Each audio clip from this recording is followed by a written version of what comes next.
ज्ञान चैतन्य प्रसारम्। నమస్కారం, మన ధర్మం కార్యక్రమానికి స్వాగతం. ముందుగా ఈటీవీ లైఫ్ ఆధ్యాత్మిక ఛానల్ ప్రేక్షకులందరికీ శ్రీకృష్ణ జన్మాష్టమి శుభాకాంక్షలు.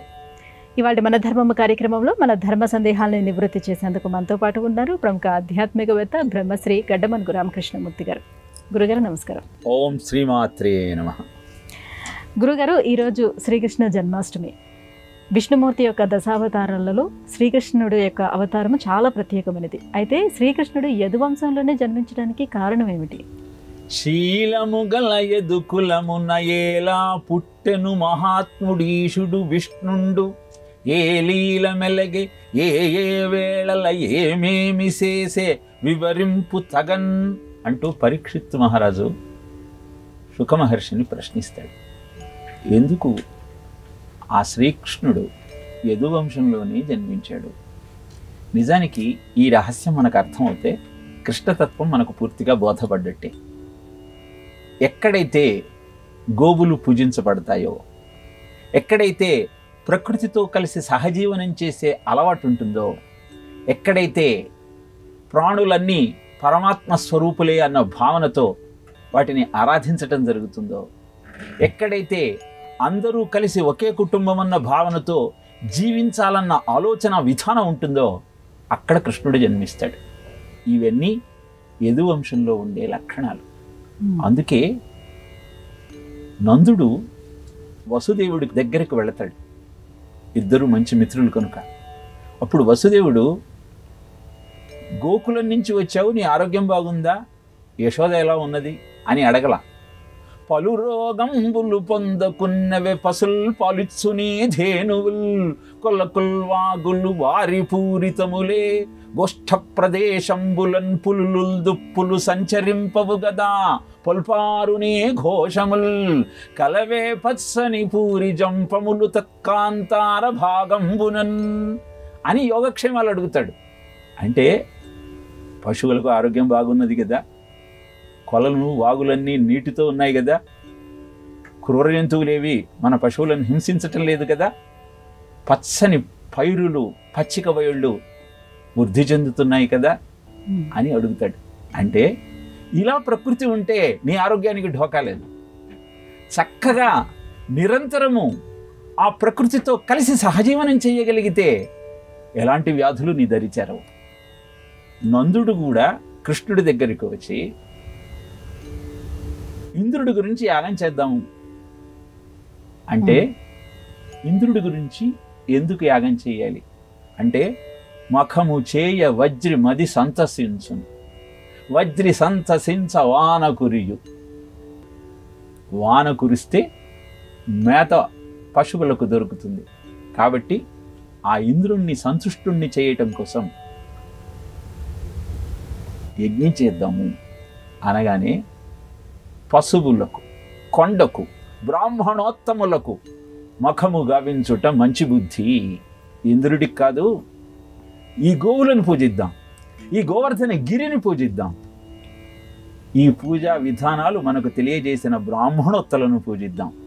అది సమాజకు శ్రేయస్సును అందిస్తుంది అని జ్ఞాత్వా అజ్ఞాత్వా కర్మాణి జనోయం అనుతిష్టతి విదుషః కర్మసిద్ధి స్యాత్ యదాన అవిదుషో భవేత్.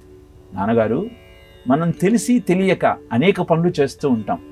తెలిసి చేసిన పనులే పూర్తి ఫలితాన్ని ఇస్తాయి కనుక మనం గోవర్ధనగిరిని పూజిద్దాం అని వారంతా గోవర్ధనగిరిని పూజిస్తే ఇంద్రుడికి ఆగ్రహం కలిగి కుంభవృష్టి కురిపిస్తాడు.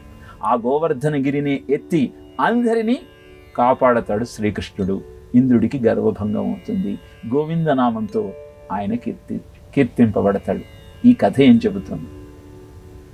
వాన కురిపించేది ప్రకృతే, విలయం కలిగినప్పుడు నిన్ను రక్షించేది ఆ ప్రకృతే. ఆ విషయాన్ని నువ్వు గమనించగలిగితే నీ జీవితం అద్భుతంగా ఉంటుంది. ప్రకృతితో విలయతాండవం చేసేటువంటి ప్రయత్నానికి ముగింపు పలుకుతావు. కలిసి సహజీవనం చెయ్యాలన్న కోరిక నీలో ప్రబలుతుంది. అందుకే కృష్ణుడు యదువంశంలో జన్మించి కడుపున దిండుగా గట్టిన బలువలో లాలిత వంశనాళంబు జనిపి విమల శృంగంబును వేత్రదండంబును జారిరాని కదా చంకనిరికి మీగడ పెరుగుతో మేళవించిన చల్ది ముద్దడాపలి చేత మనయనునిచి చెలరేగి తెచ్చిన ఆవకాయల వేళ్ల సందునత వెలయనునికి సంగడీల నడుమ చక్కగా కూర్చుండి నర్మ భాషణముల నగవు నెరిపి యాగభోక్త కృష్ణుడమరులు వెరుగంద శైశవంబు మరచి చల్ది గుడిచే అని భాగవతంలో వాళ్ళందరితో కూర్చొని ఆ పెరుగు ముద్దలను ఎడంచేత్తో పట్టుకొని కుడి చేత్తో ఆవకాయ బద్దలను పట్టుకొని అవన్నీ నంచుకుంటూ తింటూ ఉన్నాడు అంటే those who dine together they stay together అన్న సత్యాన్ని ప్రపంచానికి చాటి చెప్పాడు. ఇలా అద్భుతమైనటువంటి సామాజిక జీవితాన్ని ఎలా గడపాలో భాగవతంలో కృష్ణుడు యదువంశంలో జన్మించటం ద్వారా మనకు తెలియజేశాడు. గురుగారు, భగవద్గీతకు భాగవతానికి ఉన్నటువంటి ఆ అవినాభావ సంబంధం ఏమిటి? భగవద్గీత సిద్ధాంతం అయితే భాగవతం దృష్టాంతం. భగవద్గీతలో చెప్పిన సిద్ధాంతాన్ని దృష్టాంతం ద్వారా వివరించింది భాగవతం. భాగవతము భగవద్గీత ఈ రెండింటిలో ఏవి గొప్పది అంటే, భగవద్గీత కృష్ణుడు చెప్పిన మాట, సాక్షాత్తు కృష్ణుడే భాగవతం. ఉద్ధవుడు వెళ్ళి కృష్ణుణ్ణి అడుగుతాడు, ధర్మ సంరక్షణ కోసం భూమండలం మీద శ్రీకృష్ణుడిగా అవతారం ఎత్తావు, చారుతర ధర్మరాశికి భారకుడగు కృష్ణుడు ఆత్మపదమున కేగన్ భారకుడు లేక ఎవ్వని చేరును ధర్మము బలుపు చెడి మునినాథ. ఈ ధర్మాన్ని రక్షించే నీవు అవతారాన్ని సమర్పణ చేస్తే ఇక ఈ ధర్మాన్ని ఎవరు రక్షిస్తారు అంటే, భాగవతాన్ని అనునిత్యము అభ్యాసం చేస్తే నన్ను ఆరాధించినట్టే, నాతో ఉన్నట్టే. ఇక ధర్మాన్ని సంరక్షించాల్సిన పని ప్రత్యేకంగా నేను స్వీకరించాల్సిన అవసరమే లేదు. అందుకే భాగవతాన్ని అధ్యయనం చేయమన్నా. యువకులైన పుత్రులు అకాలంలో వృద్ధాప్యాన్ని పొందటంతో భక్తికాంత నారదుడిని ప్రశ్నిస్తుంది, ఎలా నా కుమారులు వృద్ధులయ్యారు, నేను యవ్వనంలో ఉన్నాను, వాళ్లకు తిరిగి జవసత్వాలు రావాలంటే ఏం చెయ్యాలి అని భక్తికాంత ప్రశ్నించినప్పుడు నారదుడు భూమండలమంతా సంచరించి ఏం చేస్తే జ్ఞాన వైరాగ్యాలకు తిరిగి జవసత్వాలు కలుగుతాయని ప్రశ్నిస్తే సనక సనందనాథుడు భాగవత సప్తాహం చేయమన్నారు.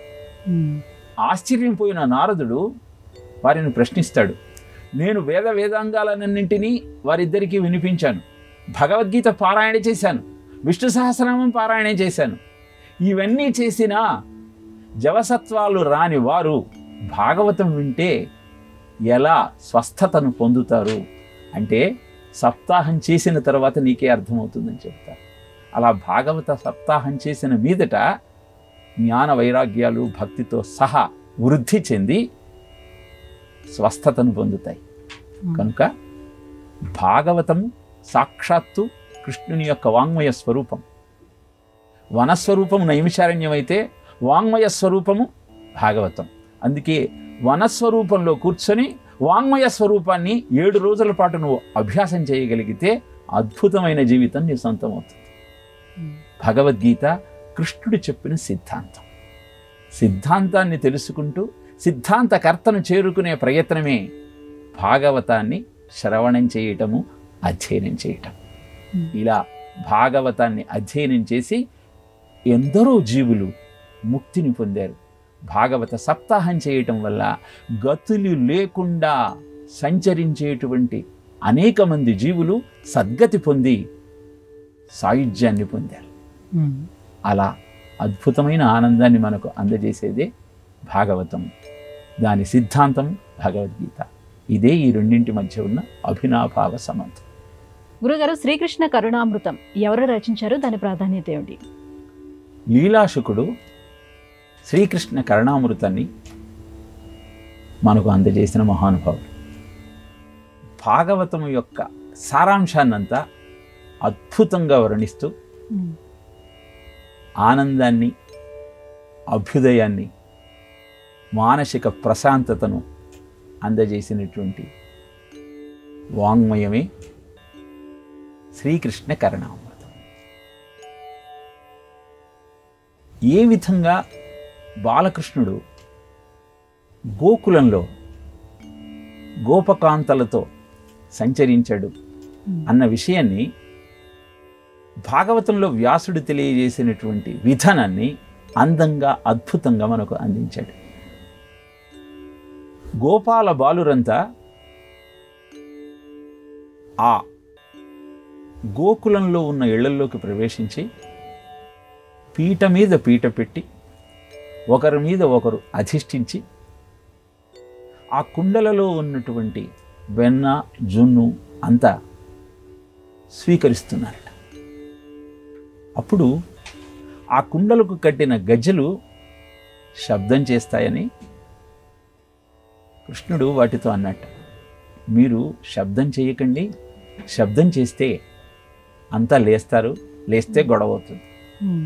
అంటే ఆ గజ్జలన్నీ అన్నాయిట, పరమాత్మకు నివేదన చేసేటప్పుడు మేము శబ్దం చేయకుండా ఎలా ఉంటాం, తప్పకుండా చేస్తాం. అద్భుతమైన భక్తి తత్వాన్ని ఆవిష్కరించేటువంటి లీలాశుకుని యొక్క హృదయము తెలిసిన మరుక్షణం మన హృదయం ఆర్ద్రమవుతుంది. ఇలా తాను స్వీకరిస్తున్నటువంటి ఆ వెన్న, జున్ను చేసిన శబ్దం కారణంగా ఇంట్లో వాళ్ళంతా లేచారట. వెంటనే నోట్లో ఉన్నటువంటి ఆ పాలను వారి మీద గండూషం అంటే పుక్కిలించి అక్కడి నుంచి పరిగెత్తాట. ఈ కృష్ణుడి అల్లరి సహించలేనటువంటి, భరించలేనటువంటి ఆ గోపకాంతలంతా యశోద దగ్గరకు వెళ్ళి కృష్ణుడి మీద సాడీలు చెప్పటం ప్రారంభించారు. అక్కడ కృష్ణుడు ఏమీ తెలియని అమాయకుడిలాగా వారి ముందు ప్రత్యక్షమయ్యాడు. ఈ దృశ్యాన్నంతా అద్భుతంగా శ్రీకృష్ణ కరుణామృతంలో వర్ణించి మరీ మనకు తెలియజేశారు లీలాశుకుడు.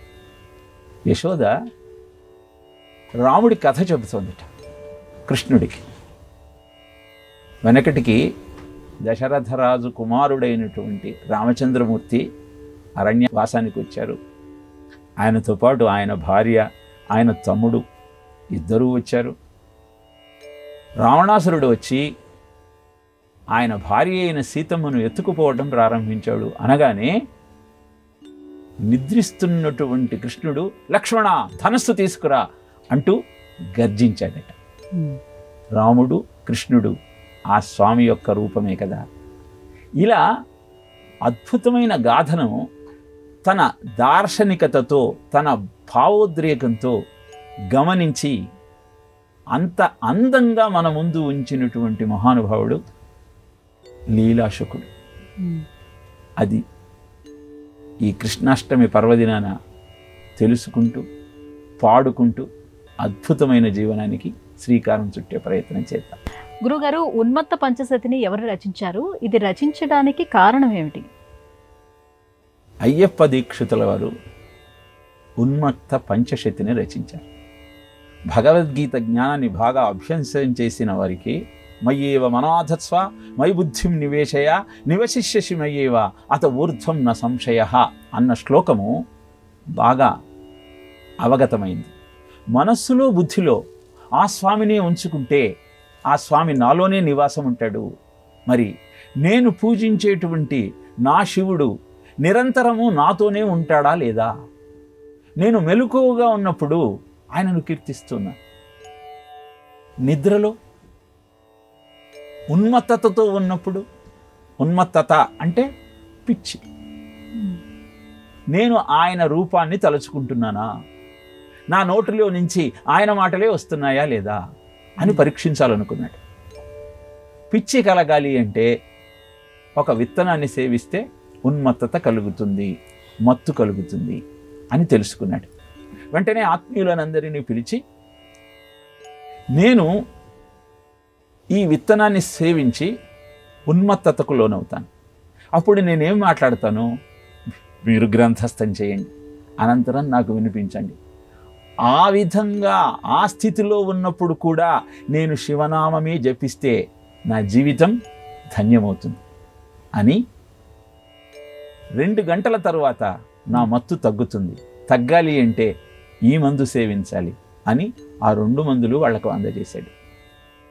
ఆయన చెప్పినట్టే మొదటి మందును సేవించిన తరువాత ఉన్మత్తతకు లోనైనటువంటి అయ్యప్ప దీక్షితుల వారు అర్కద్రోణ ప్రభృతి కుసుమై అర్చనంతే విధేయం ప్రాప్యంతే స్మరహర ఫలం మోక్ష సామ్రాజ్యలక్ష్మీ ఏతజ్జానన్నపి శివ శివ వ్యర్థయన్ కాలమాత్మన్ ఆత్మద్రోహీకరణ వివశో భూయ సాధః పతాని అంటూ 500 శ్లోకాలను రచించారు. పంచశతి అంటే 500. దీని అర్థం ఏమిటి అంటే, శివుడు ఎందుకు పనికిరాని జిల్లెడు పుష్పాన్ని, తుమ్మి పుష్పాన్ని సమర్పించిన అద్భుతమైన మోక్ష సామ్రాజ్య లక్ష్మిని ప్రసాదిస్తాడు. ఈ విషయం నాకు తెలుసు. ఏతజ్జానన్ అపి, తెలిసినా నేను వ్యర్థయన్ కాలమాత్మన్, నా కాలాన్నంతా విషయ భోగాలతో ప్రాపంచిక సుఖాలలో గడపాలని వ్యర్థం చేస్తూ ఉన్నాను, ఎలాంటి సాధన చేయట్లేదు, ఆత్మద్రోహం చేసుకుంటున్నాను అంటూ బాధపడ్డాడట ఆ పిచ్చిలో కూడా. అనంతరము ఇలా నువ్వు మాట్లాడావు అని వారంతా చెప్పగానే సంతోషంతో పొంగిపోయాడు. నిరంతరము ఆ శివుని యొక్క స్మరణను నేను మరవడం లేదు. ఏ స్థితిలో ఉన్నా మెలకువగా ఉన్నప్పుడు ఆయనను కీర్తించాలన్న ఆలోచన నాకు కలుగుతుంది. ఉన్మత్తతలో ఉన్నా కూడా ఆయననే ధ్యానిస్తున్నాను అంటే నా జీవితం ధన్యమైంది అని తెలియజేశారు. దీన్నే ఉన్మత్త పంచశతిగా మనం అభ్యాసం చేస్తూ ఉన్నాం. ఎవరైతే వీటిని అభ్యాసం చేస్తారో వారికి ఉన్న మత్తు వదిలి ఉన్మత్తత నశించి అద్భుతమైన ఆనందం మన సొంతమవుతుంది. గురుగారు, దశావతారాలలో శ్రీకృష్ణ అవతారం పరిపూర్ణ అవతారం అని ఎందుకంటారు? వసుదేవ సుతం దేవం కంసచాణూరమర్దనం దేవకీ పరమానందం కృష్ణం వందే జగద్గురుం. అన్ని అవతారాలలో కృష్ణావతారాన్ని సంపూర్ణ అవతారం అంటారు. ఏ విధంగానైతే ప్రతి గురువు తన శిష్యుని యొక్క జీవితాన్ని సంస్కరించి శ్రేయోపథంలో అతనిని ముందుకు నడపాలని భావిస్తాడో, అలానే పరమాత్మ కృష్ణావతారంలో భారత యుద్ధం ప్రారంభమయ్యే సమయంలో ఏవముక్త్వార్జున సంఖ్యే రథోపస్థ ఉపావిశత్ విసృజ్య సశరం చాపం శోక సంవిఘ్న మానస. ధనుర్బాణాలను రథం దగ్గర పడేసి శోకంతో విలపిస్తున్న అర్జునునికి మార్గోపదేశం చేసి కార్యోన్ముఖుణ్ణి చేశాడో, అలా గురుస్వరూపంగా యుద్ధమంతా ముగిసిన తరువాత ధర్మరాజుకు జ్ఞానబోధ చేశాడు. 18 రోజుల యుద్ధం తర్వాత 18 అక్షౌహిణుల సైన్యంలో 10 మంది మాత్రమే మిగిలారు. ఇది గమనించిన ధర్మరాజు, నేను నా సుఖం కోసం ఇంతమందిని పొట్టన పెట్టుకున్నాను, గురు బాలక ద్విజ తనూజ వీళ్ళందరినీ నాశనం చేశాను, హా లక్షావధినైన ఆగునే అంటూ ఏం చేసినా సరే నాకు నరక ప్రాప్తి కాకుండా ఉంటుందా, నాకు ఈ రాజ్యమే అక్కరలేదు అని వైరాగ్యం కలిగితే ఆ ధర్మరాజును భీష్ముడి దగ్గరకు తీసుకుని వెళ్ళి భీష్ముడి ద్వారా అద్భుతమైనటువంటి రాజధర్మాలను, మోక్షధర్మాలను, స్త్రీ ధర్మాలను అన్నీ ఉపదేశింపచేసి ధర్మరాజును కార్యోన్ముఖుణ్ణి చేశాడు. అనంతరం ధర్మరాజు పట్టాభిషక్తుడై హస్తినాపురాన్ని పరిపాలించాడు. అలానే భీష్ముడు ప్రతిజ్ఞ చేశాడు, కృష్ణుడు ప్రతిజ్ఞ చేశాడు. ఆయుధం ముట్టనని కృష్ణుడు ప్రతిజ్ఞ చేస్తే కృష్ణుడి చేత ఆయుధాన్ని పట్టిస్తాను అని భీష్ముడు ప్రతిజ్ఞ చేశాడు. భీష్ముడు చేసిన ప్రతిజ్ఞను నిజం చేయటం కోసం లేని కోపాన్ని నటిస్తూ రథచక్రాన్ని చేతబట్టి భీష్ముడి మీదికి యుద్ధానికి బయలుదేరాడు. అంటే శిష్యుని యొక్క ఆనందం కోసం గురువు తన ప్రతిజ్ఞను, తన మాటను అన్నీ మరిచిపోతాడన్న సత్యాన్ని తన యొక్క అద్భుతమైన ప్రవర్తన ద్వారా తెలియజెప్పినవాడు కృష్ణ పరమాత్మ. ఇలా గురువుకు ఉండాల్సిన లక్షణాలన్నింటినీ ఆచరించి చూపించి, ఇలాంటి గురువుల యొక్క నేతృత్వంలోనే సమాజం సుభిక్షంగా ఉంటుంది, ప్రతి వారికి జ్ఞానం సిద్ధిస్తుంది, అందరూ ఆనందంగా ఉంటారు అని ప్రపంచానికి చాటి చెప్పిన అవతారం కృష్ణ అవతారం. అందుకే కృష్ణం వందే జగద్గురుం. ఎంత అద్భుతమైన విజ్ఞానాన్ని మనకు అందజేశారు. అందుకే కృష్ణావతారాన్ని సంపూర్ణావతారము అని చెప్తారు. హరే రామ రామ రామ హరే హరే అనే ఈ మంత్రాన్ని ఎక్కడి నుంచి తీసుకున్నారు? ఈ మంత్రం యొక్క ప్రత్యేకత ఏమిటి? హరే రామ రామ రామ హరే హరే, హరే కృష్ణ కృష్ణ కృష్ణ హరే హరే అన్న మంత్రం కలిసంతరణోపనిషత్తులోనిది. దీనిని నారద మహర్షి ఉపదేశించాడు. రాముడు మునులంతా వచ్చి నువ్వు సాక్షాత్తు శ్రీమన్నారాయణుడి స్వరూపమే అంటే, ఆత్మానం మానుషం మన్యే రామం దశరథాత్మజం, నేను దశరథుడి పుత్రుణ్ణి, నా పేరు రాముడు అని తెలియజేస్తాడు. ఆ మాయామానుష వేషధారి అద్భుతమైన ధర్మాచరణకు ఎలాంటి సంయమనం కావాలి, ఎలాంటి పరిస్థితులలోనైనా అధర్మాచరణకు తావు ఇవ్వకుండా జీవన గమనాన్ని ఎలా సంస్కరించుకోవాలి అన్న విషయాన్ని ఆచరించి చూపించినటువంటి పురాణ పురుషుడు రామచంద్రమూర్తి. కర్షతి చిత్తమితి కృష్ణ, నీ మనస్సును ఆకర్షించి సరైన మార్గాన్ని నీకు ప్రబోధించి నీ జీవితాన్ని సంస్కరించే గురుస్వరూపము కృష్ణుడు. ఈ రామ కృష్ణ ఈ రెండు మంత్రాలు కూడా హరినామంతో అనుసంధానం కావటం వల్ల కలిసంతరణోపనిషత్తులో నారదుడి ద్వారా తెలియజేయబడిన ఈ మంత్రం అద్భుత మంత్రంగా వెలిసింది. హరి అను రెండక్షరములు హరియించును పాతకంబు అంబుజనాభ, హరినీ నామమహత్యమే హరిహరి పొగడంగ వశమే హరి శ్రీకృష్ణ అని కృష్ణ శతకంలో హరి అన్న శబ్దము యొక్క మంత్రం యొక్క మాహత్యాన్ని తెలియజేశారు. ఇలా ఆచరణకు అద్భుతమైన రామతారక మంత్రం, ఆ మంత్రాన్ని అనుష్ఠానం చేయటం వల్ల ధర్మాచరణ లోపం లేకుండా జీవితం ముందుకు సాగుతుంది. ధర్మాచరణను చేసేటప్పుడు వచ్చే సందేహాలన్నింటినీ తీర్చేటువంటి అద్భుతమైన శక్తి జగద్గురువైన కృష్ణుని యొక్క ఆశ్రయంలో ఆ కృష్ణ మంత్రాన్ని ఉపాసించటం వల్ల కలుగుతుంది. తత్కారణంగా మనలో ఉన్న పాపాలన్నీ హరింపబడతాయి. అందుకే హరే రామ రామ రామ హరే హరే, హరే కృష్ణ కృష్ణ కృష్ణ హరే హరే అన్న మంత్రాన్ని అనునిత్యము జపించిన వారికి ఆనందం తప్ప దుఃఖము ఉండదు అని శాస్త్రం తెలియజేసిన సత్యం.